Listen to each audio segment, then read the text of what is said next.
Today, it's just a shortcut, a thin blue line on a map. But the Panama Canal is one of the deadliest and most ambitious projects in human history. It killed over 25,000 workers, triggered a revolution, and gave America power over the oceans. This is the story of how the U.S. split a continent in half.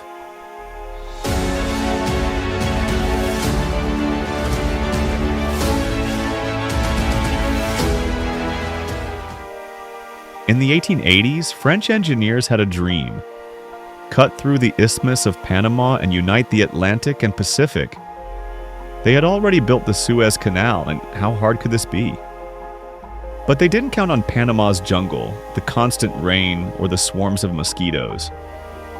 Malaria and yellow fever wiped out entire work crews. After 9 years, the French effort collapsed in debt and disease. By the early 1900s, the United States saw its chance. President Theodore Roosevelt was determined to finish the canal, right? But there was a problem. Panama belonged to Colombia, and Colombia said no. So in 1903, the U.S. quietly supported a revolution.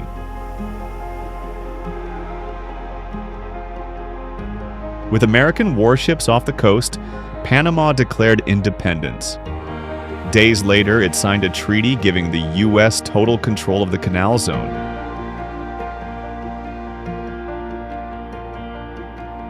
Construction began in 1904, but the problems weren't over. Workers still battled heat stroke, landslides, and deadly disease. To fight malaria, doctors drained swamps and fumigated every inch of the canal zone. It worked, and for the first time, progress was possible. American engineers scrapped the old plans and built a system of massive locks, artificial lakes, and one of the greatest feats of modern engineering.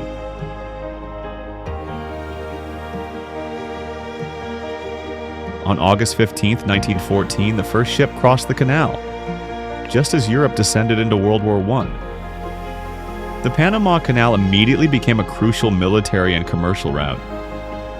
It cut shipping time in half and gave the U.S. a strategic edge on the world stage. But that power came with a cost.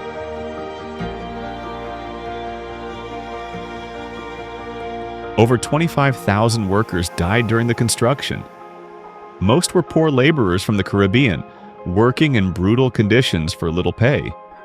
Their stories were rarely told. The canal became a symbol of American ambition, but also exploitation.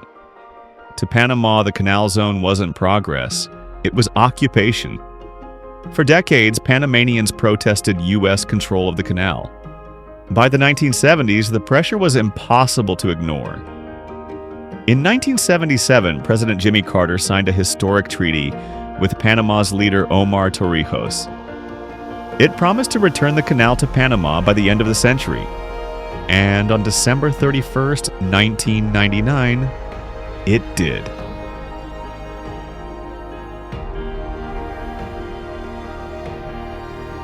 Today, over 14,000 ships pass through the Panama Canal each year. It remains one of the busiest and most strategic waterways in the world.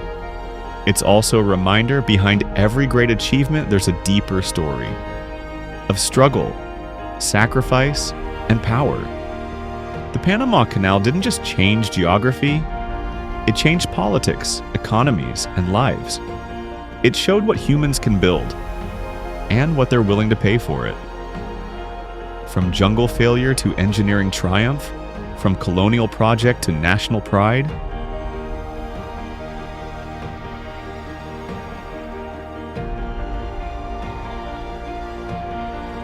the canal's story is a shortcut through history itself. And that's what we do here.